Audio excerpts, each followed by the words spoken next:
Vidas queridos, vamos a continuar y muy posiblemente acabar con el primer volumen de Vida y obra de Sigmund Freud, escrito por Ernest Jones. Un segundito, un segundito. Este es el último capítulo del primer volumen, capítulo número 16, llamado La interpretación de los sueños. Recordemos que estamos estudiando un texto biográfico. Como tal, vamos a escuchar de manos o en palabras del biógrafo oficial de Sigmund Freud, uno de sus alumnos, discípulos, Ernest Jones, qué ocurría en la vida de Sigmund Freud que se tradujo en la obra que le, le llevó justamente a la inmortalidad, la interpretación de los sueños. Ajá. Un texto que abarca de el año 1895 al año 1899. Ajá. Dice Ernest Jones, la interpretación de los sueños es, según general consenso u opinión, la obra maestra de Freud, aquella por la que su nombre será posiblemente recordado por más tiempo. Bueno, queridas, queridos, aquí temo disentir, temo que como tal hay una diferencia. Es una obra magnífica, en mi opinión. Es una obra digna de estudio para el año 2025 en adelante. Ajá. Pero es una obra que al menos dentro de la comunidad científica, dentro de la comunidad, digamos, académica en las universidades es grandemente ignorada. Y esto es una pérdida hacia las universidades, debo reconocerlo, no una pérdida hacia la humanidad, que ese es yo creo que el punto principal. Si bien será recordado Sigmund Freud por la humanidad entera, dentro de los círculos universitarios hay, digamos así, fuerzas políticas que siguen pugnando porque la obra de Sigmund Freud sea ignorada, sea devaluada y sea olvidada en la historia, por decirlo de una manera. Ajá. Dice el texto, la opinión de Freud parecería coincidir en esto, tal como lo decía en el prólogo eh, a la tercera edición inglesa, es decir, al idioma inglés, ahorita hablamos de eso, dice el doctor Freud, una intuición de esta índole es única en el curso de la vida de un hombre. Con estas palabras, el doctor Freud quiere decir, de una u otra manera, es mi obra más importante. Ajá. Aquella en la cual no solo tuve suerte por verme yo expuesto a determinadas influencias históricas, sino que también imprimí mi vida, puse mi espíritu en ello, por decirlo de una manera. Ahora, al respecto de estas palabras, tercera edición inglesa parece no la gran cosa. Lo digo como autor, lo digo como alguien que ha escrito un libro y que ciertamente se preocupa por él, por mi propia obra, como si fuera un hijo o una hija.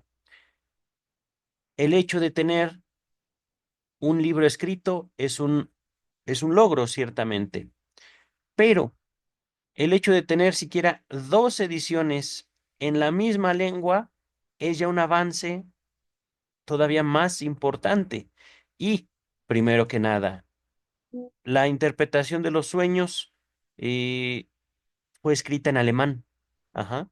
Cuando dice la tercera edición inglesa, quiere decir yo en mi círculo me he dado cuenta que al mandar mi obra a otros países que hablan otros idiomas, es querida, es aceptada, es valorada.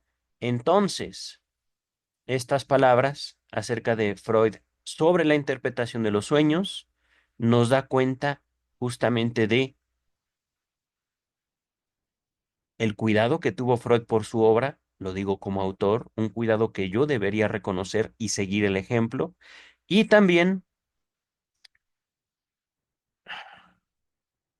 el peso que tiene para todo hombre o mujer, para todo ser humano, que hace cosas, el reconocimiento de otros lugares hacia su obra, hacia su trabajo. Dice el texto, fue un hecho típicamente inesperado, dado que el descubrimiento de lo que los sueños significan fue hecho en forma casual. Podemos decir un descubrimiento espontáneo, un descubrimiento que Freud no buscó, como la mayoría de los avances científicos, la mayoría, no todos. Casi podría decirse accidental, cuando Freud estaba empeñado en descubrir el significado de las psiconeurosis. Digamos, no es que Freud se preocupara por la humanidad, no es que Freud quisiera salvar a la humanidad de las enfermedades mentales, eso lo vimos al final del video pasado, no es que Freud haya hecho el psicoanálisis y la interpretación de los sueños para ser buenas a las personas y para ser bueno él y útil en la vida. No, Freud se enfrenta a un problema médico, ciertamente, que afecta a su población y que lo afectaba a él. Y dentro de todo esto, ve una oportunidad económica. Ajá. Él, siendo un joven, creo que en esta fotografía es aún más joven que yo, pero recién casado, con una familia en aumento. Ahorita seguramente el biógrafo nos hablará al respecto de la vida familiar de Freud en esos momentos. Tenía necesidad. Ajá. Y una necesidad que lo lleva a escribir no solo un libro, sino varios. Recordemos estudios sobre la histeria y varios estudios. La búsqueda del reconocimiento llega, digamos, junto con la necesidad económica en la vida de Freud. Ujú. Dice el texto. Cierta vez que yo le pregunté cuáles eran entre sus obras las que él prefería, tomó de los estantes de su biblioteca la interpretación de los sueños y una teoría sexual. Esto es, tres ensayos de teoría sexual, que por cierto, ya tenemos estudiado en este canal toda la obra de Sigmund Freud en edición Amorortu. A ver si se ve. Estos libros, es que están tan verdes como mi fondo de pantalla. A ver. Ediciones Amorortu. Estos ya los tenemos todos estudiados en este canal. Por lo tanto, todas las citas que aparezcan de obras de Freud se las dejaré en la descripción. El estudio que hicimos, ajá, que hice en este canal. La interpretación de los sueños y tres ensayos de teoría sexual. Aquí está, digamos, citado de forma breve. Ajá, una teoría sexual. Ese libro como tal no existe. Ujú. Son tres ensayos de teoría sexual.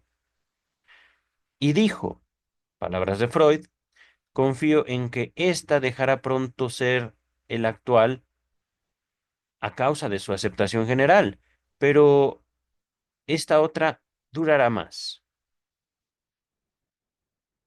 ¿Mm?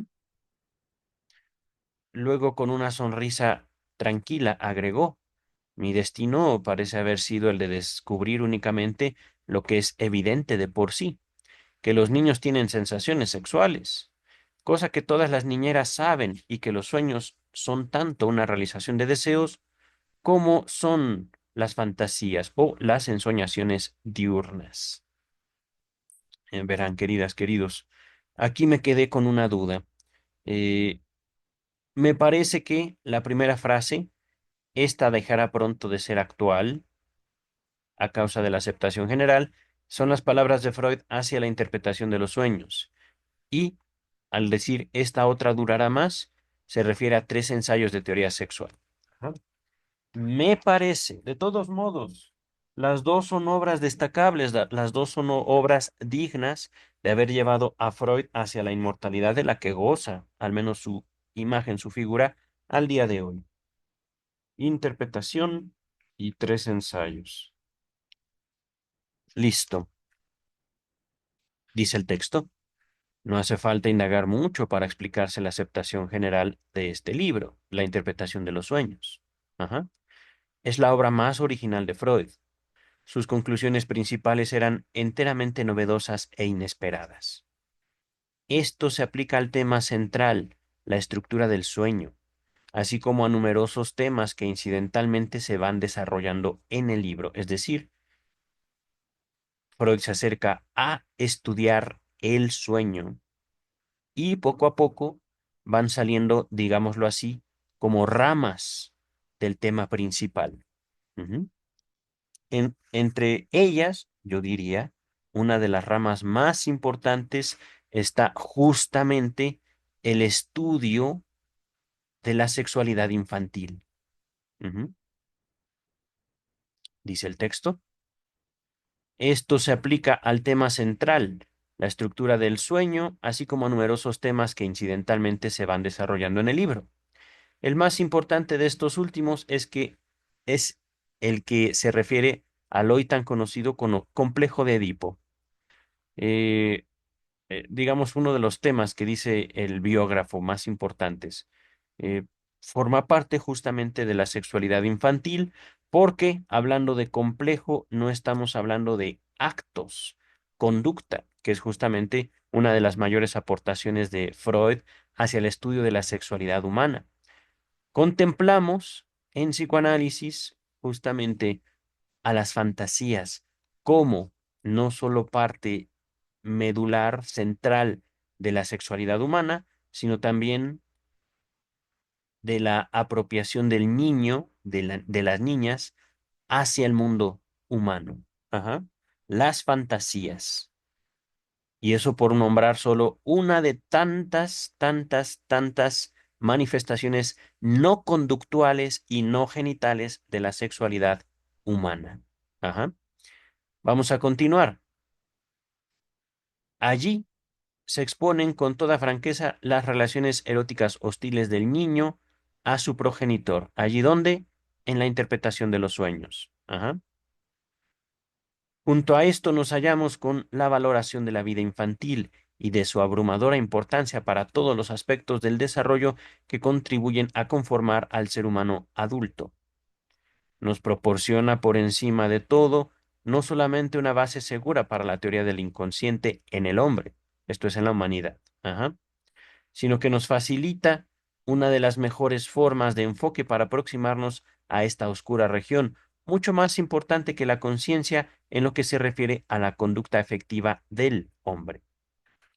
Con toda justicia denominó Freud la interpretación de los sueños como una práctica, esto no como su libro.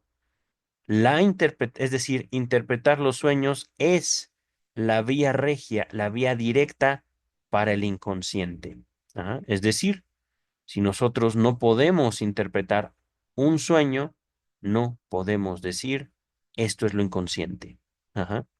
Por eso, justamente, el psicoanálisis no se puede transmitir en las universidades, porque justamente por la historia o la relación que tienen la academia con la religión, que fue su origen, ajá, la religión católica específicamente, entonces no se debe reconocer o no se debe fomentar una práctica que, digamos, raya mucho en el adoctrinamiento religioso, como puede ser justamente no solo la interpretación de los sueños, sino el psicoanálisis en general. Pero hay en esto una interpretación aberrante de la obra de Freud, del psicoanálisis mismo. Verán ustedes, queridas, queridos, expongo esta biografía ya con pleno conocimiento de la interpretación de los sueños. La interpretación de los sueños no viene del analista, viene del soñante. Y entonces es, digámoslo así, la inversión del poder académico. Cuando uno va con un doctor, por ejemplo, los doctores esperan que uno se someta a sus indicaciones. El psicoanalista no. Ujú. Cuando uno va con un abogado, el abogado espera que los consejos que nos da los sigamos. Ajá. Cuando uno va con un arquitecto, uno no va a imponerle al arquitecto los métodos, no va a, digámoslo así, darle al arquitecto las herramientas, sino que el arquitecto conoce tanto herramientas como métodos. En la interpretación de los sueños, podemos decir, el arquitecto de los sueños es uno mismo. El intérprete de los sueños soy yo como soñante, ustedes cuando sueñan. Ujú. Y entonces, la vía regia, el camino directo a lo inconsciente, justamente choca en las universidades con un problema de autoridad. Vamos a continuar. El libro contiene además una serie de sugestiones en el campo de la literatura, la mitología y la educación. Un notable ejemplo de esto es la famosa nota sobre Hamlet, que desde entonces ha servido de inspiración a un gran número de estudios especiales. Esto es totalmente cierto, esto es verdad. Digamos, no solo los trabajos de Freud sobre el arte, pienso en Miguel Ángel, pienso en Leonardo da Vinci, eh, sin duda Hamlet, A. Gott, un recuerdo infantil en poesía y verdad de Goethe. Libros que, por supuesto, no tienen como objeto o estudios emprendidos por Freud. Su objetivo no era decir, es que los artistas son una bola de locos, no, sino unir la creación literaria, ¿no? La creación literaria y el fantaseo, por ejemplo, con la actividad humana común, normal y justamente con su aportación, lo inconsciente anímico. Ujú. Dice el texto sobre la interpretación de los sueños. El libro es particularmente amplio, es cierto, es muy extenso. Su tema principal, la interpretación de los sueños, fue desarrollado de una manera tan cabal, precisa y minuciosa que sus conclusiones han sido objeto tan solo de mínimas modificaciones o agregados en el curso del medio siglo que va desde su publicación. Al menos las conclusiones, queridas y queridos, porque digamos la carnita, lo grueso, ¿cómo decirlo? Lo que lleva a Freud a las conclusiones, eso vaya que tuvo bastantes agregados y modificaciones. Ajá. La interpretación de los sueños yo creo que es de los libros más revisados de Sigmund Freud por el mismo Sigmund Freud y sus discípulos. Ajá. Dice el texto, de muy pocas obras científicas de importancia debe decirse cosa igual. Mm. El interés de Freud por los sueños provenía de muy lejos, probablemente, de su infancia.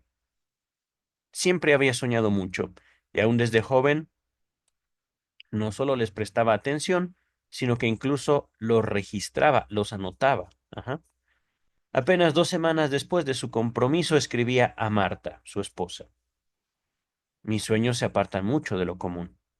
Nunca sueño sobre cosas de las que me haya ocupado durante el día, sino únicamente son cosas aludidas por un solo momento en el curso del día y luego interrumpidas. Esto se convirtió más tarde en un elemento muy conocido de su teoría de los sueños. Un año más tarde se refería a un beatífico sueño acerca de un paisaje. Eso es algo favorito y característico de Freud, ver paisajes, visitar lugares. Sobre el sueño dice, lo cual, de acuerdo con el breviario que sobre los sueños he compuesto, según mi propia experiencia, se refiere ese sueño a realizar un viaje. Ajá. Este libro de notas, la frecuente referencia a sus sueños, así como su descripción en sus cartas a Marta, así como las alusiones en sus primeras publicaciones, indican que Freud desde el principio dio una singular importancia a los sueños, aunque su forma de pensar respecto a ellos era todavía muy típica, convencional, ajá, digamos como popular. Ajá. Dos parecen haber sido los puntos de partida del interés de Freud que tuvo Freud, perdón, por la interpretación de los sueños, y ambos son mencionados por él mismo. Uno era el hecho sencillo de que al seguir las asociaciones de los pacientes, a los que gradualmente se les permitía una mayor libertad en esto, observaba que intercalaban a menudo en las asociaciones, el relato de un sueño, el cual aprovechaba naturalmente otras asociaciones. El otro era su experiencia psiquiátrica de los estados alucinatorios en los psicóticos, en los que a menudo se hace evidente el rasgo de la realización de deseos. Queridas, queridos, si ustedes no están familiarizados con la obra del doctor Freud y particularmente con la interpretación de los sueños, eh, el texto que estamos abordando sería particularmente vacío. Ajá. Básicamente, lo que están haciendo notar, y que es algo que efectivamente la interpretación de los sueños dice, es el sueño nos permite sobrevivir a un mundo que nos frustra. Ajá.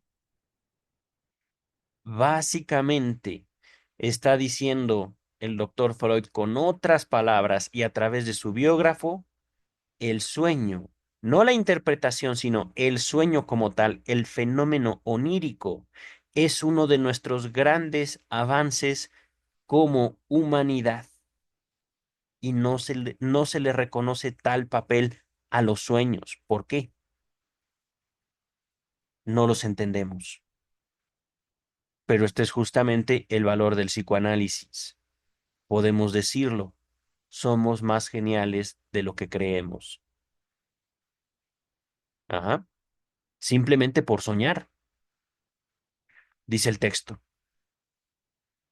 En el primero de todos los análisis de sueños que haya mención en sus obras publicadas, el 4 de marzo de 1895, es decir, antes de la publicación de los estudios sobre la histeria, estoy aquí completando, el del sobrino de Breuer, Emil Kaufmann, el sueño, ¿vale? Freud traza una comparación o analogía entre la evidente realización de un deseo que hay en el mismo y la psicosis de un expaciente de Fliss al que él, Sigmund Freud, había tratado. Fíjense, mi maestro tiene un sobrinito. Ese sobrino, posiblemente ya un adulto, pero me cuenta un sueño que yo anoto y que yo estudio, que yo analizo mucho antes de publicar mi obra sobre la interpretación de los sueños.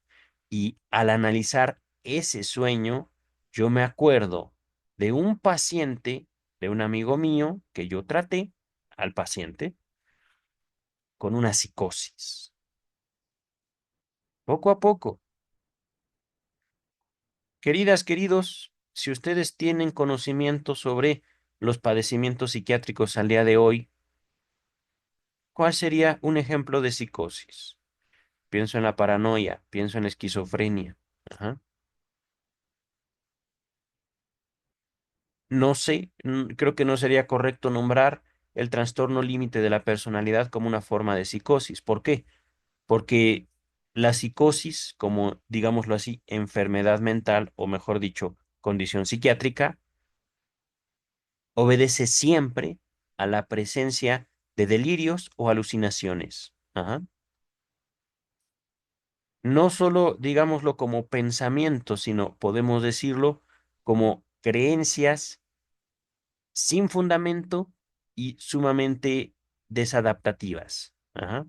No entendemos a los psicóticos. Y estoy haciendo esta presentación justamente para señalar la relación entre el sueño o un sueño que cualquiera de nosotros podía tener con una psicosis. Ajá. ¿Quiere decir que estamos locos? Sí y no. Realmente no hay de qué preocuparnos por soñar.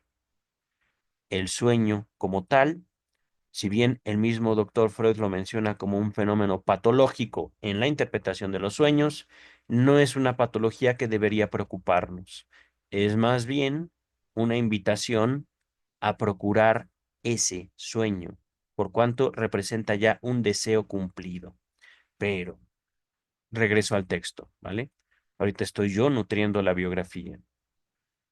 El sueño que figura en la interpretación de los sueños, el sueño de Emil Kaufman, sobrino de Breuer, su maestro y compañero, su colega. El sueño se refiere a un estudiante de medicina perezoso, ya sé cuál es, que para no tomarse la molestia de levantarse, sueña que ya está en el hospital, realizando sus tareas. Constituye la primera mención de la teoría de la realización de deseos en los sueños. Esto, queridas, queridos, capítulo 2, la interpretación de los sueños. El sueño como cumplimiento. No, es el capítulo 3, perdón. El capítulo 2 es el método de la interpretación de los sueños. Capítulo 3, el sueño como cumplimiento de deseo. Yo, y esto no vino ni de mi formación como psicoanalista, ni de mi carrera universitaria en psicología. Yo propongo el sueño como cumplimiento de deseo como la hipótesis fundacional de el psicoanálisis. Aquel que se diga psicoanalista tendrá que explicar por qué el sueño es un cumplimiento de deseo. Ajá, el Shibboleth, ¿no?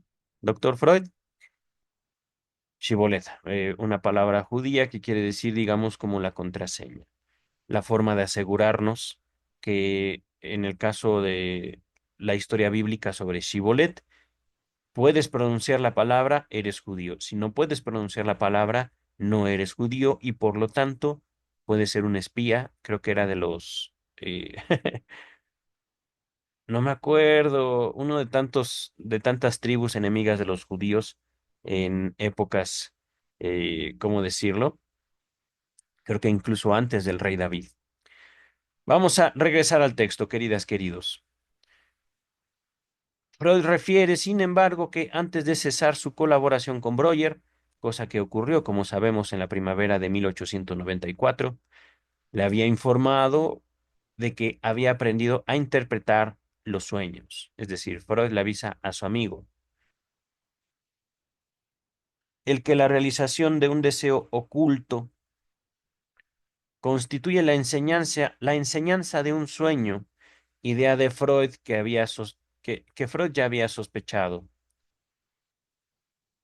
Repito, el que la realización de un sueño oculto constituye la esencia de un sueño fue confirmado por el primer análisis completo que hizo de un segundo sueño propio, el 24 de junio de 1895, día en verdad histórico.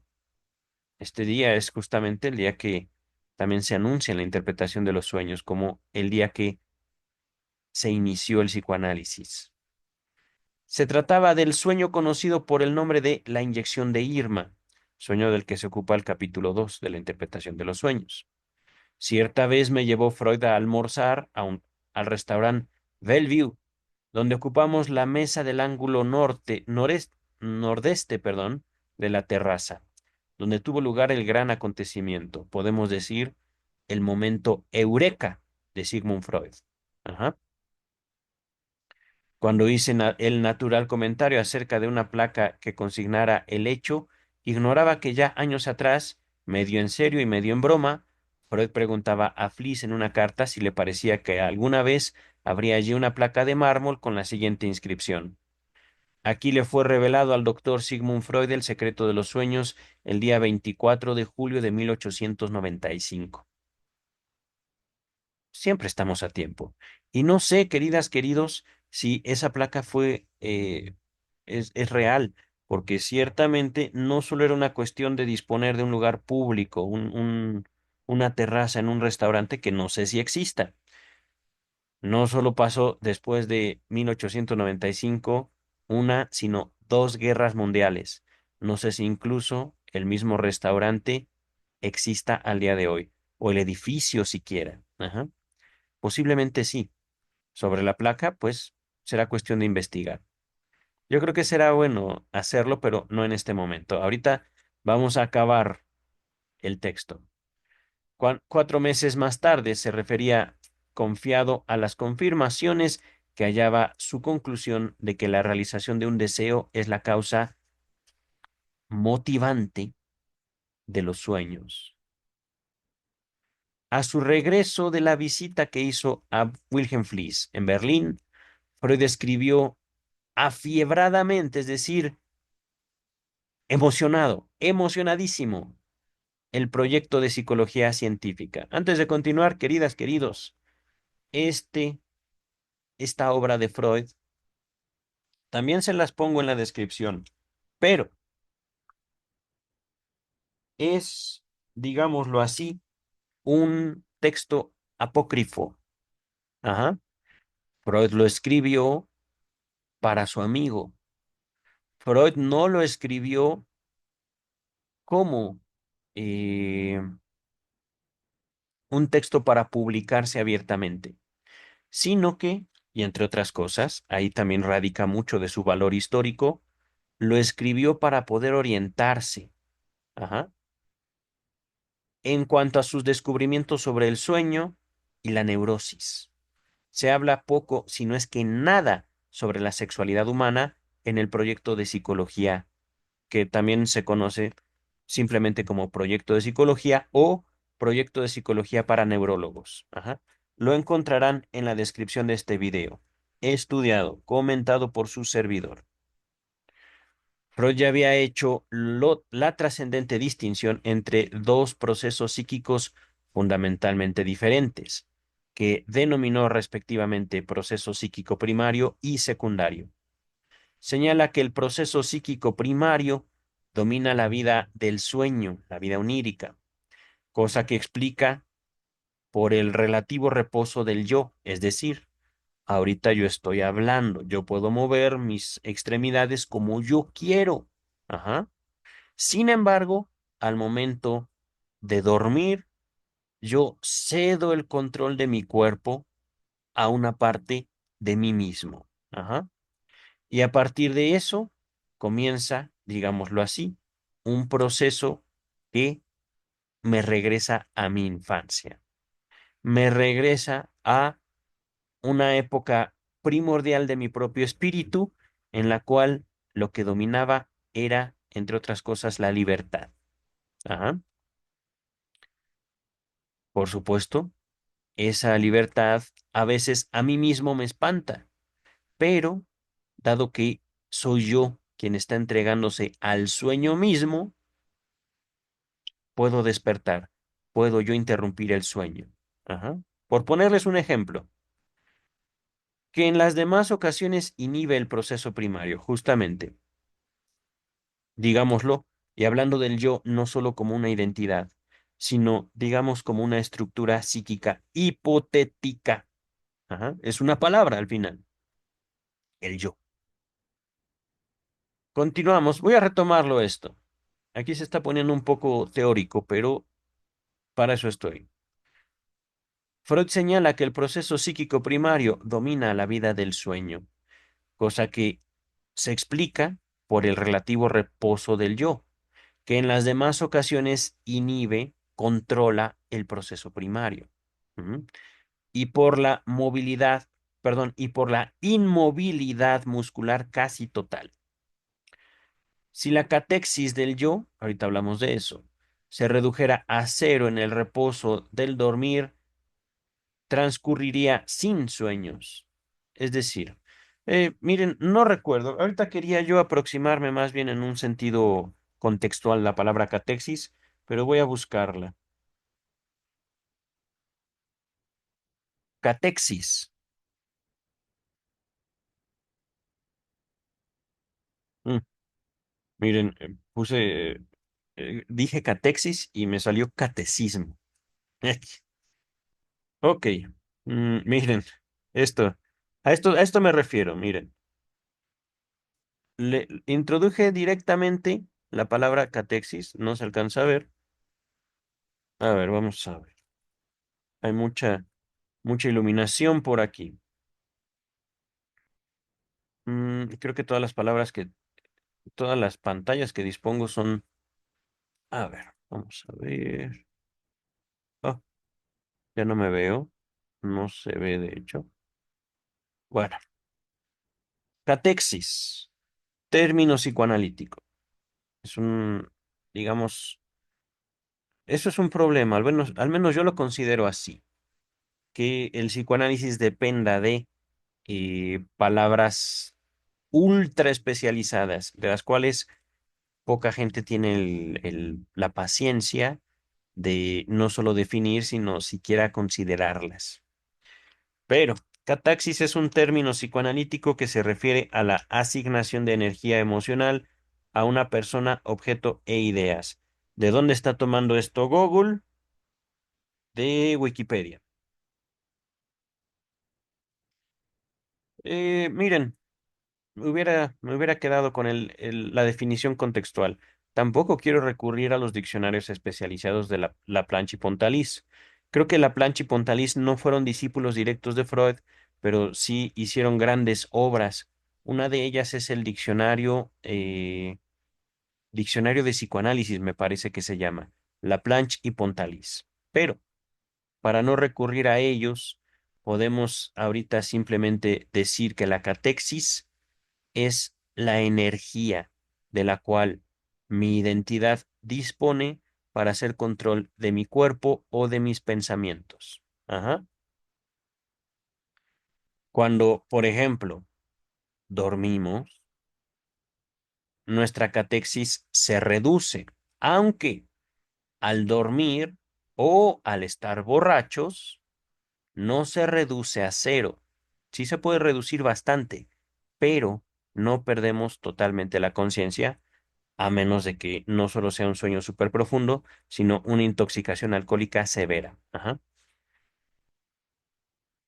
Repito, si el control del yo se redujera a cero, el reposo del dormir transcurriría sin sueños. Mm,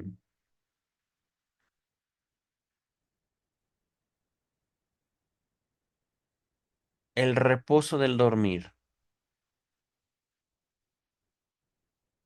Me hace pensar esta frase que estoy subrayando en pantalla, justamente sobre la concepción de la palabra catexis.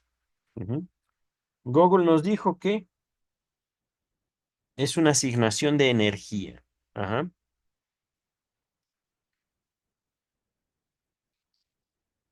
No es que Google deba tener razón. Podemos también cuestionar la definición puesta por Google. Eh,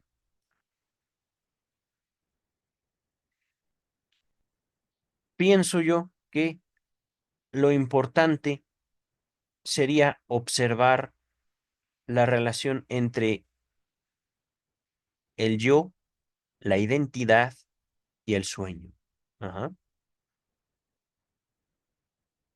Esto sería la palabra catexis, una aproximación teórica. Ajá. De la cual ciertamente no tenemos que seguirla dogmáticamente, sino más bien como una propuesta lingüística. Ajá. Lo que podemos deducir de esta frase que estoy subrayando es por qué a veces soñamos y a veces no. Soñar no es lo mismo que dormir.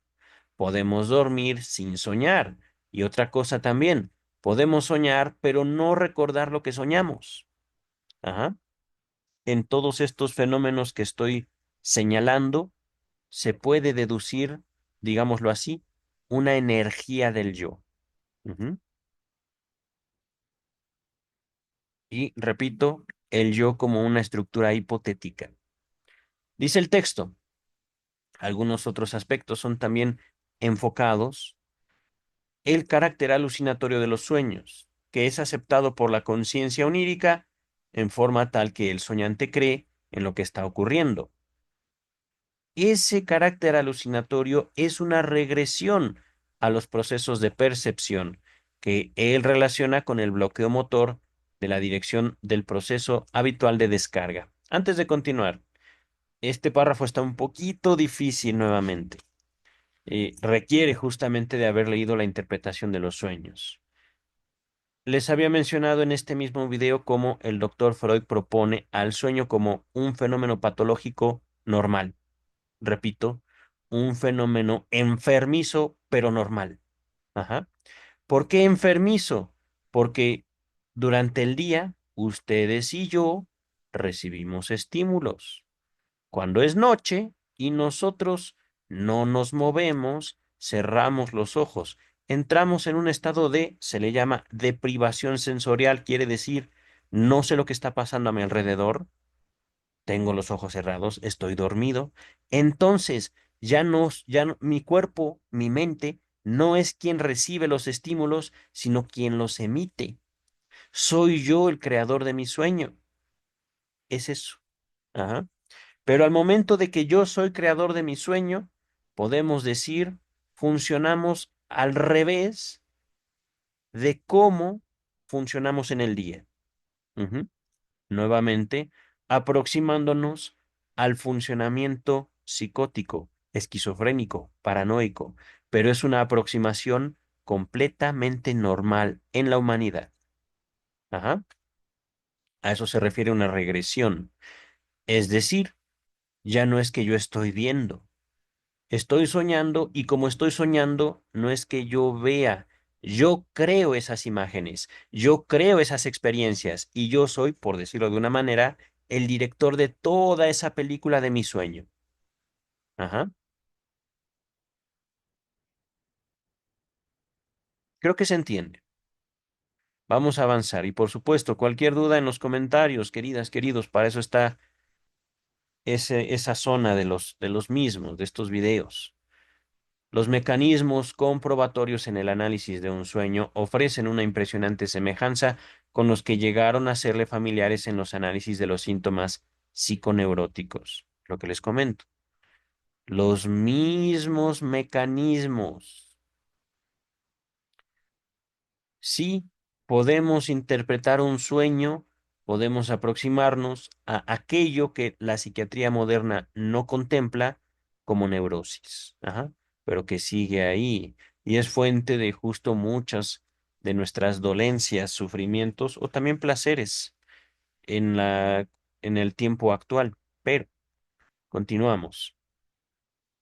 Tiene una idea muy clara de que todo sueño representa la realización de un deseo, pero en cambio no llega muy lejos en su intento de explicar por qué esto aparece en forma tan disfrazada, disparatada, transformada. Ajá.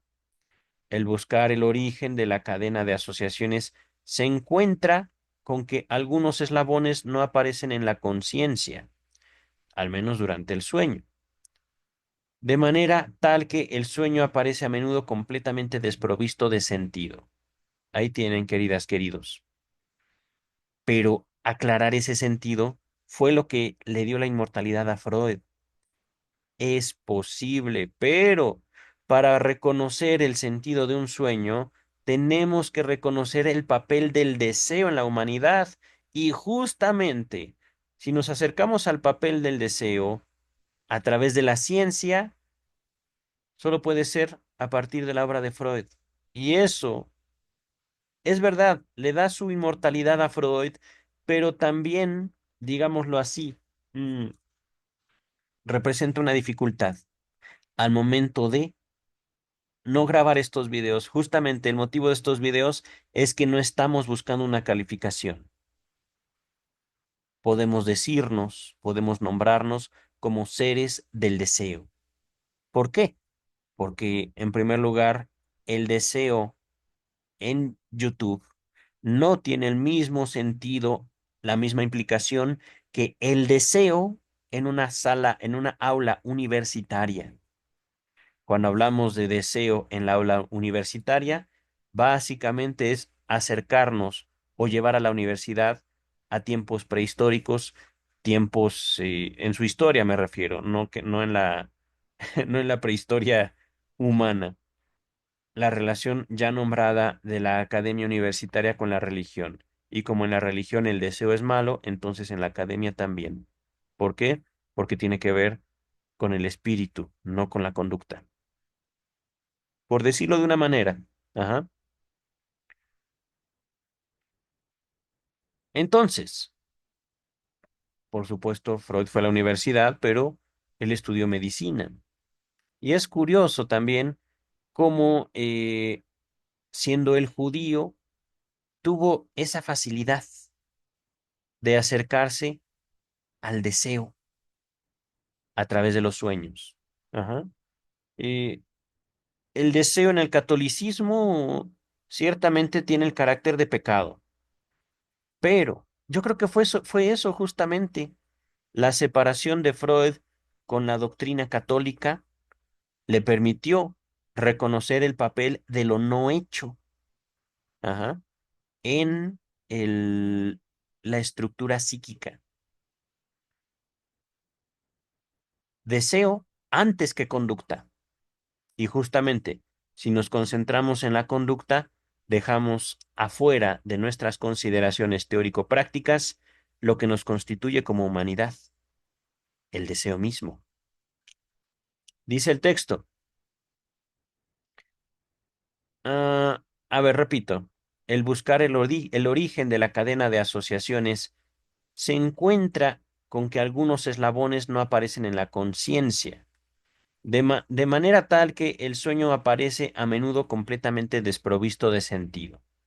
Explica este hecho en términos de economía fisiológica, es decir, del cuerpo, en relación con la carga relativa de las diferentes ideas, pero esta explicación le deja completamente insatisfecho.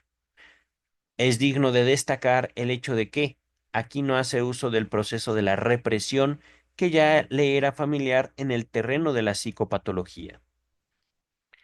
El 2 de mayo de 1896 habló sobre el tema ante un auditorio juvenil en la Jüdische Akademik Lesage. Vamos a leerlo así, realmente me parece alemán y discúlpeme, no sé hablar alemán, no sé leer alemán.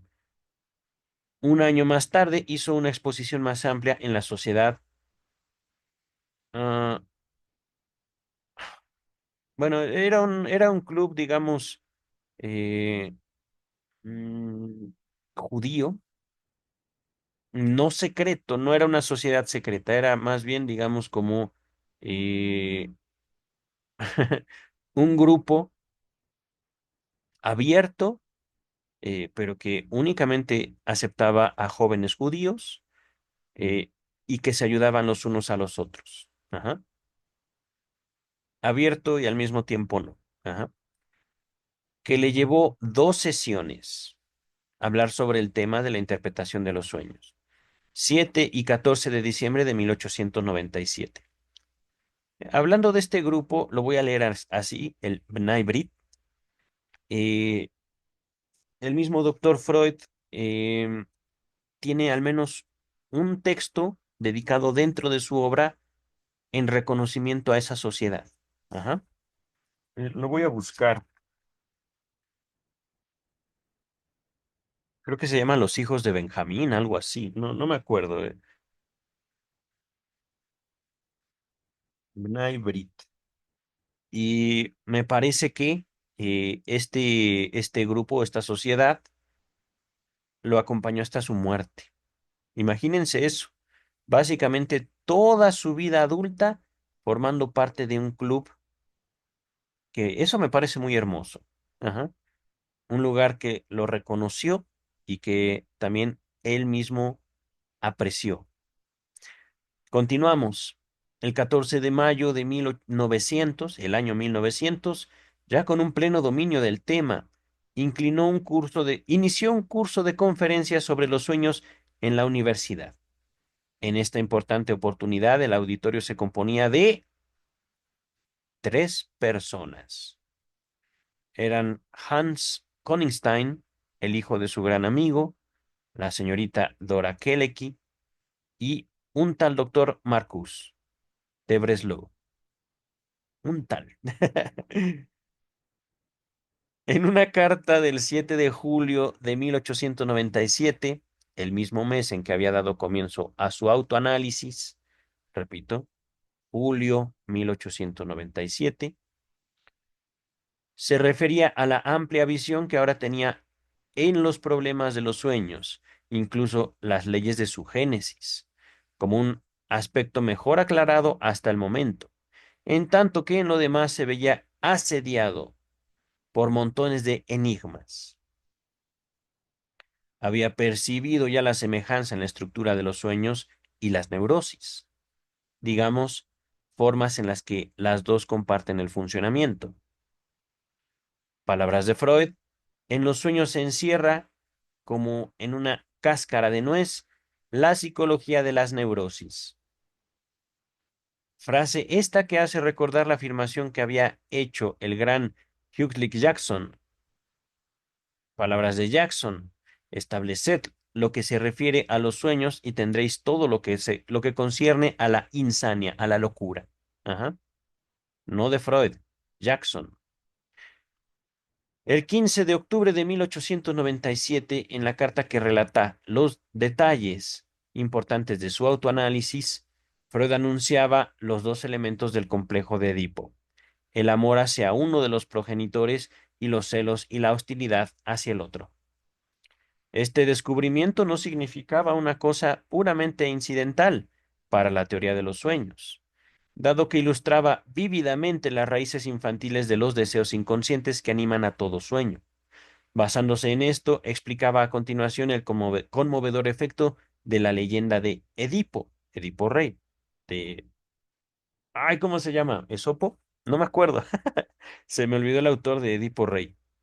Y sugería además que no era otra cosa lo que se escondía bajo el dilema de Hamlet, en su Hamlet de Shakespeare. Bellísimo, léanlo por favor.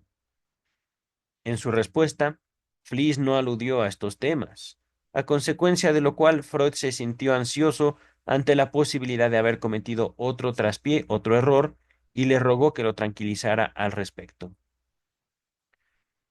La primera alusión acerca del propósito de escribir un libro sobre los sueños se registra en una carta del 16 de mayo de 1897, es decir, una época en que, si bien no había comenzado realmente su autoanálisis, se hallaba bajo la influencia de las fuerzas que le conducirían a realizarlo.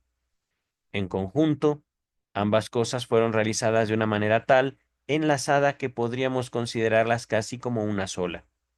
La interpretación de los sueños constituye, entre otras cosas, una selección de los contenidos de su autoanálisis. El efecto de la muerte de su padre había estado actuando lentamente en los meses que mediaron entre este hecho y su decisiva reacción al mismo. Es decir, no es lo mismo vivir que sentir los efectos de eso que uno vive. Ajá. El 5 de noviembre 1897, recordemos, cuando ya estaba en curso el autoanálisis, Freud declaraba que estaba tratando de imponerse a sí mismo la tarea de escribir el libro como un medio conducente a librarse del mal humor que le afectaba. Fíjense, Freud amaba a su padre, sí, y mucho, pero también lo odiaba. Complejo de Edipo, queridas, queridos. Y entonces, ese amor y ese odio, que era un hombre bueno, el padre de Freud, era un hombre íntegro, lo llevó a hacer una de las más grandes obras de la humanidad. Vamos a continuar. Cuando en septiembre de 1897 se desmoronó su importante teoría de la seducción, ahorita se las menciono, Freud escribió acerca de qué es lo que quedaba en pie. Palabras de Freud. En medio del desastre de todos los valores, lo único que ha quedado incoluble es la teoría psicológica. La teoría de los sueños queda en pie con tanta solidez como antes. Es decir, las pacientes y los pacientes de Freud decían: es que yo sufro porque cuando era chiquito mi papá abusó de mí. Ajá. Pero lo curioso es que lo decían casi todos. Ajá. Era la teoría de la seducción. Al parecer, eso ocurre mucho, decía Sigmund Freud. Los padres, las madres, en menor medida, pero también tíos, hermanos, abuelos, todos. Qué malvados. pero no. No era una cuestión justamente de acto, sino de deseo. El complejo de Edipo se manifiesta y toma como terreno fértil para fantasías que luego llenan de culpa o llenan de temor al que las tiene, a la que las tiene, toman como terreno las relaciones de cuidado. Esto no quiere decir que los abusos sexuales infantiles sean una mentira, para nada. No, queridas, queridos, y esto se los puedo aportar desde mi trabajo. Llevo ya 12 años hasta grabado este video de trabajo en atención a víctimas de delito y he tenido varios casos de abuso sexual infantil. Ajá. Uno, por supuesto, eh, nunca se aclaró. Uno, tanto yo como las autoridades legales de la Ciudad de México nos quedamos a la espera de mayores datos. Pero en muchos casos de abuso sexual infantil no es necesario que haya sufrimiento por parte de la víctima, porque justamente parte importante, digamos, de la naturaleza infantil es sobreponerse a la frustración, es imponer el deseo propio infantil a la realidad a través del juego, a través del sueño, a través de los padres. Ajá. Esto es, los niños, las niñas tienen un número considerable de herramientas a su favor, pero no por eso debemos dejar de cuidarlos. Ajá. Ahorita vamos a continuar después de este comentario. Por supuesto, no solo les invito a dejar, si tienen alguna consulta más personal, más íntima, pueden hacerla a través de un correo. No solo ofrezco sesiones analíticas en línea, sino también que desarrollar trabajos, queridas, queridos. Estoy desarrollando cursos ahorita que quiero publicar en varias plataformas y además, hablando de desarrollar trabajos, creo yo también valioso lo que ustedes pudieran aportar, no solo, digamos, al desarrollo del psicoanálisis, sino al desarrollo de leyes, al desarrollo de instituciones que pudieran ayudarnos como sociedad a cuidar no solo a los niños, sino también la civilización entera, la cultura, ajá, el desarrollo científico. Pero, regresando al texto, estamos hablando de la seducción. ¿Dónde estaba? Aquí estaba. Entonces, la teoría de la seducción se desmorona. Freud se da cuenta de que aquellas acusaciones de abuso no eran reales, sino que descansaban justamente en un deseo infantil. Ujú. Y un deseo, enfatizo, un deseo infantil no por el coito. Los niños, la sexualidad infantil no tiene que ver con el coito. Rara vez, y esto más allá de la masturbación, tiene que ver con los genitales infantiles. Ajá, rara vez. Es posible, pero es también, digámoslo así, como estadísticamente menos probable. La mayor parte del tiempo la sexualidad infantil se manifiesta en fantasías. A veces esas fantasías efectivamente llevan a la masturbación, pero pocas veces implican un delito. Ajá. De todos modos, es importante investigar y también es importante capacitarse para esas investigaciones. Y para lo cual el psicoanálisis está más que dispuesto y es más que útil, es fundamental, diría yo. ¿Cómo voy a acercarme a preguntarle a un niño de 4 o 5 años qué fue lo que pasó cuando me pone nervioso el tema sexual? De cualquier edad y de cualquier forma. Ajá. El análisis, tanto como teoría como práctica, fortalece a los individuos para esa clase de indagatorias. Ajá. Vamos a avanzar. La primera referencia al asunto posterior a esto que se registra el 9 de febrero de 1898, no presenta a Freud trabajando, está escrito así, no presenta a Freud trabajando arduamente en la obra, cosa que probablemente estaba haciendo ya desde 2 meses atrás. Repito, eh, algún registro del 9 de febrero de 1898. No sé si aquí hay un error de imprenta y es nos presenta o no presenta. Si sea una negación o una afirmación, no lo sé, posiblemente un error de imprenta. Había estado ya revisando algo acerca de la literatura al respecto del sueño, antes de escribir su primera carta en mayo de 1897, y tuvo la satisfacción de comprobar que nadie había tenido alguna idea acerca de los sueños, de que los sueños fueran una realización de deseos o que tuvieran cualquier otro sentido. El libro fue concluido en septiembre de 1899, de modo que podemos afirmar que Freud tardó casi 2 años en escribirlo. Podemos seguir en forma más o menos detallada la redacción del libro. El 23 de febrero de 1898 ya estaban escritos algunos capítulos. Palabras de Freud me parece prometedor. Me introduce en la psicología mucho más profundamente de lo que me había propuesto. Todo lo que agrego de nuevo se refiere al aspecto filosófico de la obra. En cuanto al orgánico sexual, no ha habido nada. Palabras de Freud, realmente no sabemos exactamente a qué se refiere a esto de lo orgánico sexual. Pero, continuamos. El 5 de marzo 1898, recordemos, ya estaba compuesto todo un capítulo. Sin duda, palabras de Freud, la mejor parte escrita hasta ahora. Eso es muy emocionante, queridas, queridos, cuando los capítulos van encajando, y lo digo como autor. Ajá. Eh, Imagínense eso. Estoy como armando un rompecabezas dentro de mí que plasmo en un libro y está teniendo sentido. Eso es muy bello.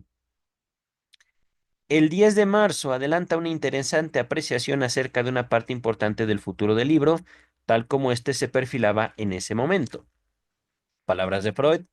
Me está pareciendo que la teoría de la realización de deseos nos ofrece solamente la solución psicológica, no la biológica, por mejor decir, o por mejor decir, la metapsíquica. Otra vez, palabras raras que usa Freud, pero básicamente lo que dice es: encuentro una relación entre la biología y la mente y puedo hasta cierto punto resolver a través del la figura del deseo, la psicología. La biología no, pero ese acercamiento lo podemos llamar metapsicología. Ajá. Entre la psicología y la biología, entre lo anímico y lo somático. Ajá. Anímico del alma, somático del cuerpo. Ajá. Dice el texto. Quiero preguntarte seriamente si puedo usar el término metapsicología para mi psicología, que me lleva más allá de la conciencia. A mí me parece que la vida onírica, la vida del sueño, procede toda ella, biológicamente, de los vestigios del periodo prehistórico. Aquí justamente, hablando de lo prehistórico, no estamos hablando de cavernícolas, sino de 1 a 3 años de edad. Y debo decirlo, incluso ya lo vio después el doctor Freud en Inhibición, Síntoma y Angustia, y yo mismo lo sigo desarrollando en mi propio libro. Las experiencias, ciertamente sin mucho sentido, sin mucha orientación, pero que empezamos a registrar desde el vientre de mamá. Ujú. Por poner un ejemplo, hablando de prehistoria. Ajá.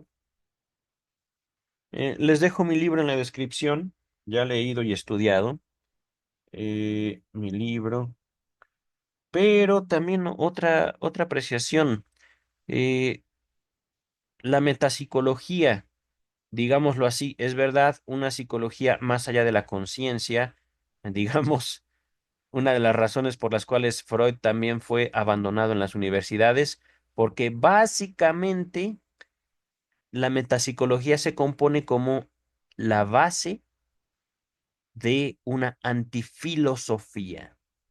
Y por supuesto, no solo quítenle a la universidad su relación con la religión católica, las estructuras, los ejercicios de poder, la política, ajá.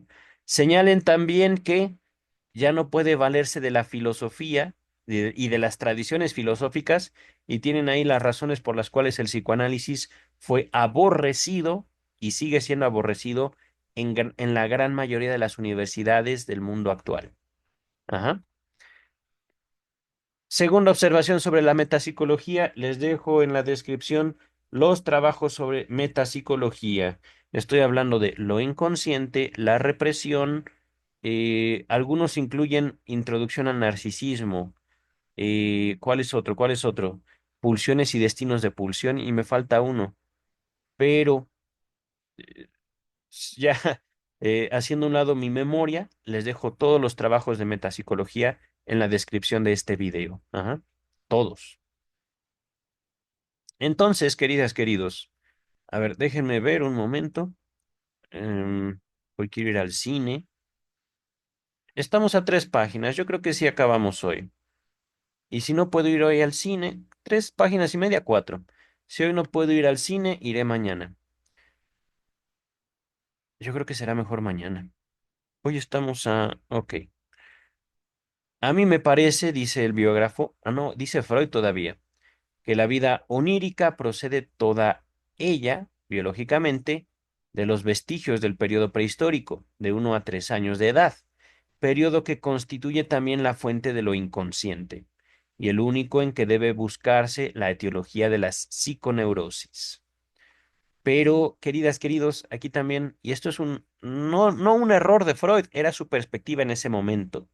Él quería curar las neurosis.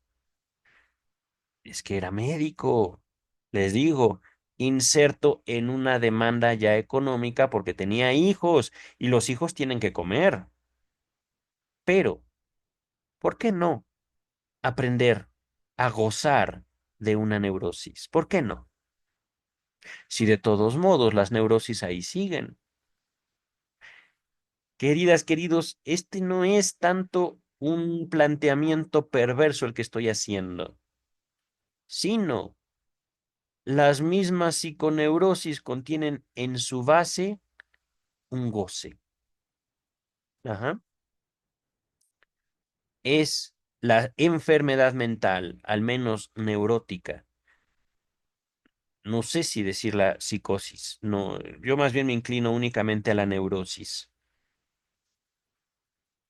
Una forma de adaptación a las condiciones sociales que como civilización hemos creado. Dice el texto, existe únicamente en lo que a este periodo se refiere una amnesia análoga a la de la histeria. Se me ocurre una fórmula. Todo lo que ha sido visto en ese periodo prehistórico, de 1 a los 3 años, da origen a los sueños, lo que fue oído a las fantasías y lo que fue experimentado sexualmente a las neurosis o la psiconeurosis. Por supuesto, chicas, chicos, es una propuesta, digo, no es todavía, no es dogma, ajá. Y de hecho no es algo que debemos aceptar, sino más bien cuestionar. Ajá. Freud, de hecho, esto no lo escribió en un sentido científico o de difusión, sino más bien un sentido completamente personal, que se mezcla. Ajá. A ver, permítanme. Me parece que era una carta a Wilhelm Fliess, esto que estamos leyendo. Vamos a continuar. La repetición, palabras de Freud, la repetición de lo que fue experimentado en este periodo constituye en sí misma la realización de un deseo. Y fíjense, la repetición en dónde, en el mundo o en el sueño. Ese es el punto. En el sueño o en la fantasía, queridas y queridos. Ese es el punto. Para lo psíquico, eso no importa. Para lo social, sí. Para un orden público, sí importa, pero para lo psíquico, eso no importa. Aunque yo lo sueñe, ya fue real para mí. Dice el texto. Un deseo reciente solo puede dar lugar a un sueño cuando logra conectarse a un material del periodo prehistórico, es decir, infantil, temprano. Ajá. Cuando en sí mismo es un derivado de un deseo prehistórico o logra asimilarse a él. Ahora sí, el biógrafo, el párrafo exhibe elocuentemente la incansable penetración mental de Freud. Como cuadra a un verdadero hombre de ciencia, advertía que la solución de un problema, por brillante que ella pueda ser, solo conduce a mediar sobre otros que esa solución ha puesto en evidencia. Perdón, solo conduce a meditar sobre otros problemas que esa solución ha puesto en evidencia. Y así sucesivamente en una secuencia sin fin, es decir, la ciencia no se hizo para curar. Curamos haciendo uso de la ciencia, sí, pero la ciencia indaga, la ciencia se pregunta. Ajá. Me pregunto también si por esto sería justo considerar la formación de técnicos en medicina, psicología, psiquiatría, técnicos, no profesionales. Ajá. Porque, y esto puede ser un error de la academia, de las universidades, considerar que todo profesional tiene que hacer ciencia. ¿Por qué? Vamos a avanzar. El 24 de mayo, les recuerdo, mi línea de investigación es psicoanálisis del Estado. No hay estados sin educación. Y tampoco, curiosamente, hay educación sin un contexto social religioso. Ajá. Vamos a continuar. El 24 de mayo informa que la tercera parte sobre elaboración de los sueños está terminada, pero a continuación Freud se detiene, presa del impulso de trazar, en líneas generales, el ensayo sobre psicología general. Ocasión esta en que descubre, cosa extraña, que son más útiles los conceptos de la psicopatología que los procedentes de los sueños. Eso no lo entiendo del todo. Vamos a ver qué más dice. El último capítulo resulta evidentemente sumamente engorroso.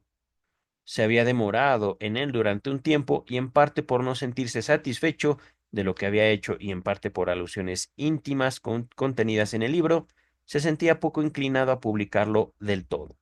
Me parece que aquí está hablando, primero que nada, del proyecto de psicología para neurólogos. Ajá. Segundo, útiles, ¿para qué? Por eso me quedé pensando. En fin,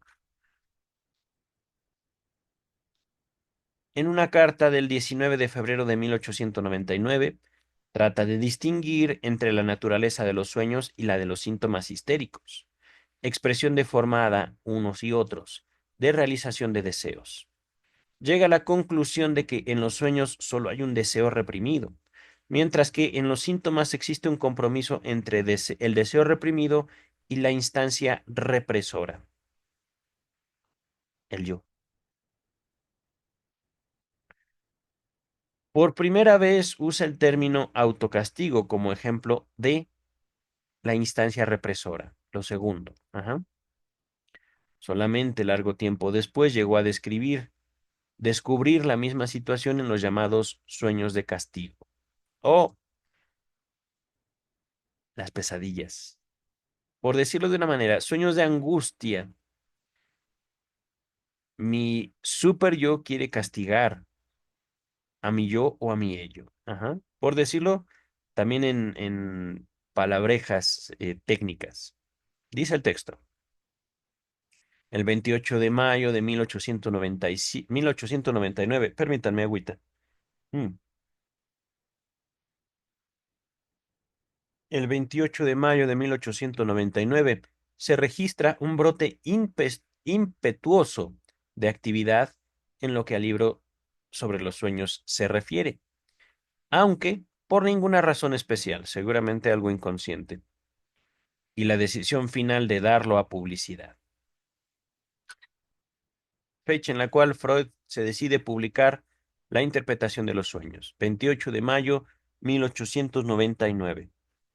Estaría listo para ir a la imprenta a fines de julio 1899, antes de las vacaciones. Palabras de Freud.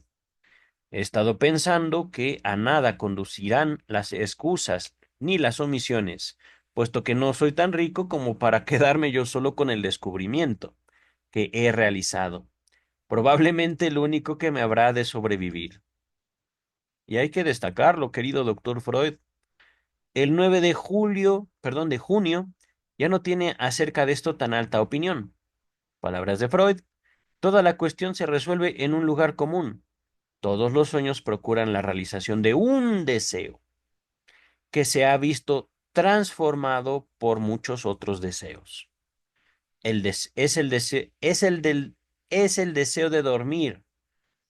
Ay, palabras creo que son italianas. A ver, ¿dónde está?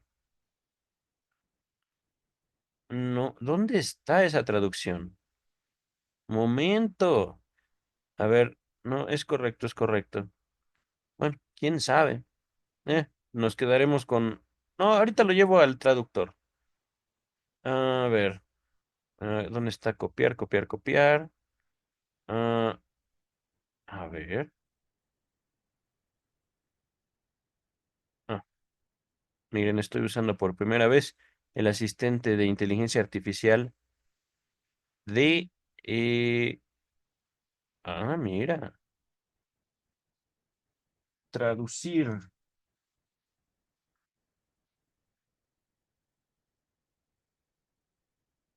Tant de Brit. No sé si es francés, no sé si es italiano, no sé qué idioma sea eso. ¿Alemán será? A ver, a ver. Pues parece que el asistente me dejó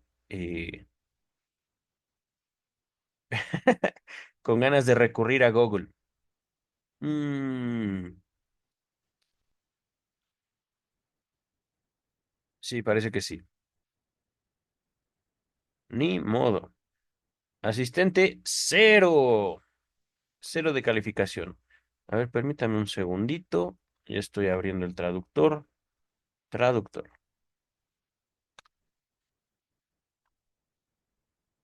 Oh, qué caray. Copiar, pegar. Es francés. Así lo traduce, miren. Por supuesto, si hay algún error, lo debemos atribuir a Google. Sugerencias. No, uy, ay, ¿qué pasó? Francés. Tanto ruido. Pero no entiendo por qué. Miren. Tanto bruta, bruto. Lo está corrigiendo, pero está atribuyendo que, o está pensando el traductor que me equivoqué al escribir. Mm, un segundito. Quiero hacer este ejercicio. Demasiado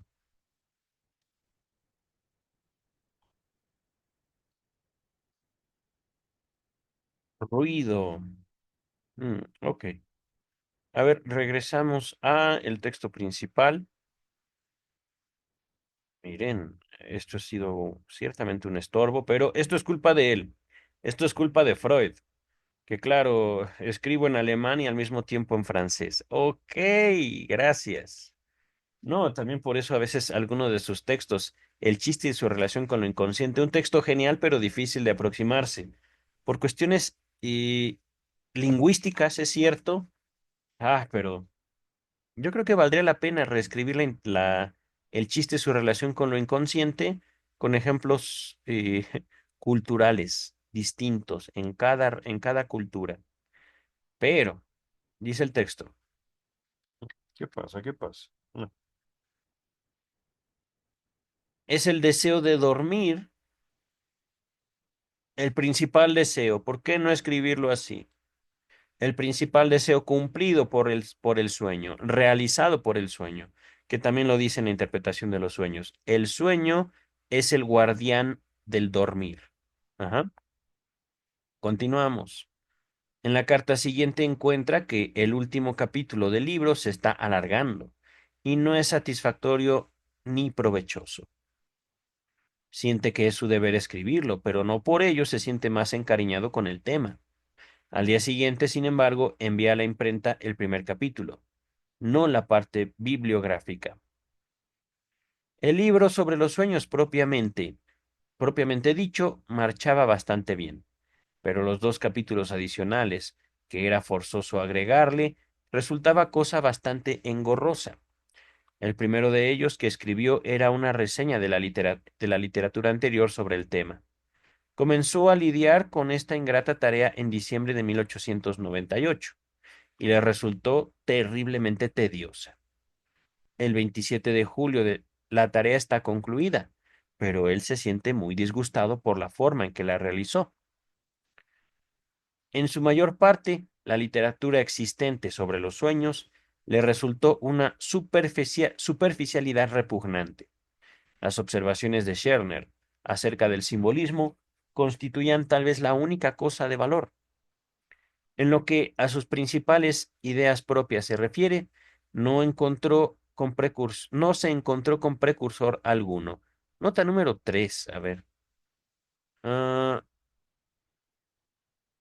nota número 3 no se alcanza a ver muy bien.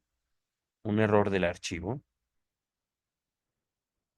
Ay, carta del 20 de junio de 1898, al parecer, su hijo Ernst, como Freud solía venir a comer, abandonó la glorieta en que estaba escribiendo, como un sonámbulo, dando la impresión en todo sentido de hallarse en un sueño.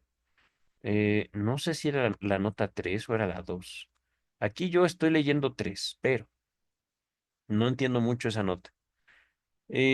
Ahora, creo que es la nota 2, porque alcanzo a ver Joseph Popper Lynkeus y conozco el tema. Muchos años más tarde, sin embargo, atrajo su atención el libro de un físico, Joseph Popper Lynkeus, The Fantasy, las fantasías y su realización, publicado en 1899. En un capítulo del mismo libro, titulado ah, Se encuentra la sugestión de que la deformación de los sueños se debe a una censura ejercida sobre pensamientos indeseados, idea esta que puede considerarse como una anticipación casual de la parte medular de la teoría de Freud. Ujú, ciertamente. Que también les dejo en la descripción. Después, Freud establecería contacto con Joseph Popper Lynkeus y reconocería en su obra una gran inspiración. Popper Lynkeus no está relacionado con Karl Popper, que yo sepa. Después un gran crítico de la obra de Sigmund Freud. Pero regresamos al texto. Bueno, ya leímos la otra nota. Miren, eh, esto efectivamente me parece un 3, pero acá está el 3. Ajá. Ya leímos la nota 3. Me adelanté. Un segundo. Ah, dice el texto. 6 meses más tarde escribía que en muchos momentos de desdicha se había sentido consolado con el pensamiento de que habría de dejar tras de sí este libro. Es decir, al mismo tiempo que fue una tortura, representó también un gran alivio por haberlo realizado. La esperanza de ser recordado,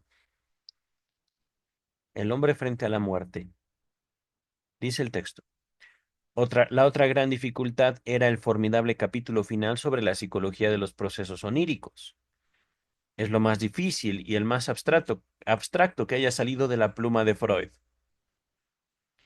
Al mismo le tuvo temor de antemano, pero llegado el momento lo escribió rápidamente, como en un sueño. Aquí viene la anécdota de su hijo, que de repente estaba sentado su papá en el parque y ¡pum! Se paró escribiendo como sonámbulo, terminándolo este capítulo en un par de semanas, en la primera quincena de septiembre, 1898. 1898. Ajá. Freud expresó vivamente sus temores acerca de lo que los psicólogos dirían del libro, del que él mismo, por supuesto, hizo, como de costumbre, una crítica implacable. Así era Freud. Hay muchos textos en los cuales él se critica a él mismo, pero se critica justamente como una forma de análisis, como una forma de observar sus limitaciones y en todo caso, si era su deseo, superarlas. Ajá. Dice el texto.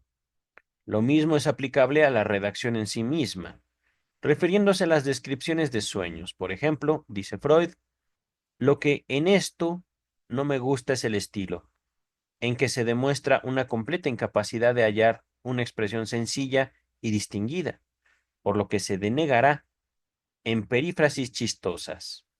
No entiendo eso, pero bueno. Y en una empeñosa búsqueda de la imagen plástica. Yo no lo ignoro, pero la parte de mí mismo que lo sabe y que sabe cómo debe estimar estas cosas, por sí mismas no produce nada. No entendí, pero bueno. Es que realmente no sé a quién le escribió Freud esto. El último manuscrito que fue despachado en esa fecha y una copia del libro fue enviada a Wilhelm Fliess, su gran amigo, antes del 27 de octubre. El libro fue editado en realidad el 4 de noviembre de 1899, pero el editor prefirió ponerle al frente como fecha el año de 1900. El tema tomado de la Eneida de Virgilio, flectere sine supero saceronta movedo, ese sí me lo aprendí, eh, está al principio de la interpretación de los sueños y cómo me costó trabajo. Que evidentemente se refería al destino de lo reprimido, no era nuevo. Miren, yo pensé que se refería al psicoanálisis mismo, pero es que es verdad, también el psicoanálisis es reprimido, ni modo, hay que vivir y ciertamente la vida se impone. Pienso yo que el psicoanálisis es una manifestación de la vida misma, pero ya 3 años antes, Freud había tenido la intención de utilizarlo para encabezar el capítulo sobre la formación de síntomas, en un libro que proyectaba escribir sobre la psicología de la histeria. Se imprimieron 600 ejemplares, para cuya venta se necesitaron 8 años. Esto es muchísimo tiempo, queridas y queridos. Es decir, el libro fue un fracaso de ventas. La interpretación de los sueños. En las primeras 6 semanas se vendieron 123 ejemplares y 228 en los 2 años siguientes. Freud recibió en pago 524,40 gulden, que son más o menos para escrito este texto, que es creo que de 1960, 1950, no me acuerdo, pero 41 libras, 16 chelines. Ajá, poco dinero. 18 meses más tarde, según escribía Freud, ninguna publicación periódica científica y solo unas pocas de otro carácter habían mencionado el libro. Simplemente se le ignoró. El diario Zeit de Viena había publicado una reseña extremadamente tonta y desdeñosa escrita por Burckhardt, exdirector del Burgtheater, 6 semanas después de la aparición del libro, y esto puso fin a todas las ventas en la ciudad. Aparecieron breves artículos sobre una obra en el Umschau, perdonen mi alemán, el 3 de marzo de 1900 y en el Wiener Friedenblatt el 10 de marzo. 6 meses más tarde, apareció un artículo favorable en el Berlinger Tageblatt. Tageblatt, no sé cómo se lee eso. Y 9 meses después de esto, otro menos favorable en Der Tag. Esto fue todo. Ni siquiera la influencia de Fliess en Berlín pudo procurarle una reseña en algún semanario de allí. Como un ejemplo de esta recepción en Viena, Freud mencionó el caso de un ayudante en la clínica psiquiátrica que escribió un libro contra las teorías de Freud sin haber leído la interpretación de los sueños. Cosa típica y común, queridas, queridos. Escribir un libro desconociendo la fuente principal. Básicamente, la historia de todo crítico de Freud. Ajá. Sus colegas de la clínica le habían asegurado que no valía la pena. Este hombre era el ex profesor Reimann. Poco tiempo después, Freud pronunció una conferencia sobre la histeria ante un auditorio de 400 estudiantes, finalizando con estas palabras. Ya ven ustedes que esta gente enferma tiene la inclinación a descargar su psique. Un colega de aquí ha aprovechado esta circunstancia para elaborar una teoría sobre este hecho sencillo y con ello se llenó debidamente los bolsillos. Sin embargo, el libro no fue enteramente ignorado en las revistas psicológicas. Si bien las reseñas fueron en su mayor parte tan aniquilantes como la habría sido como la habría sido un completo silencio. Así, por ejemplo, Wilhelm Stern, el psicólogo, proclamó el peligro de que ciertas mentes desprovistas de sentido crítico se sentirían felices de unirse a este juego con las ideas, para acabar en un completo misticismo, en una caótica arbitrariedad, en tanto que el profesor Lippmann, también de Berlín, solo se sentía capaz de señalar que los pensamientos puramente imaginativos de un artista han triunfado sobre el investigador científico. En 1929, el profesor Hutch de Freiburg, en uno de sus últimos capítulos de su libro, ah, no sé cómo, ni se pronuncia ni se traduce, no lo sé. Sé que Traum es sueño, pero esta finalización end o ende sobre el misticismo del sueño, el capítulo, ¿vale? De Hutch.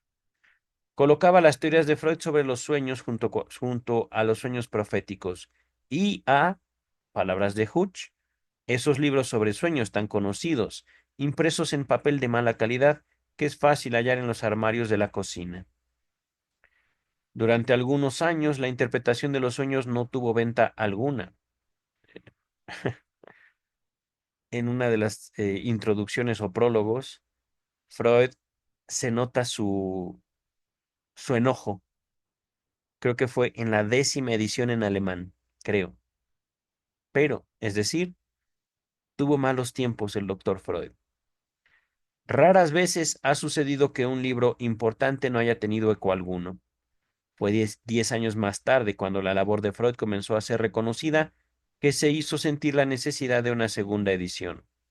En total se hicieron 18 ediciones en vida de Freud, la última en 1929. Nunca se introdujo un cambio fundamental alguno ni fue necesario hacerlo. Se incorporaba a las diversas ediciones los nuevos ilustrativos, más amplios comentarios aquí o allí, y una exposición más adecuada del importante tema del simbolismo, en cuya valoración Freud reconoció haber sido un tanto remiso, es decir, no le gustaba. Las primeras traducciones del libro que se hicieron en inglés y en ruso, ambas en 1903. A esta siguió una en español, 1922, francés en 1923, sueco en 1927, húngaro en 1934 y checo en 1938. Queridas, queridos, hemos finalizado el primer volumen de Vida y obra de Sigmund Freud por Ernest Jones. Estoy un poco cansado, pero finalizamos por hoy, queridas, queridos. Nos vemos lunes de Luis López Ballesteros, miércoles de Melanie Klein y el próximo viernes empezamos con el segundo volumen de Vida y obra de Sigmund Freud por Ernest Jones. Bye.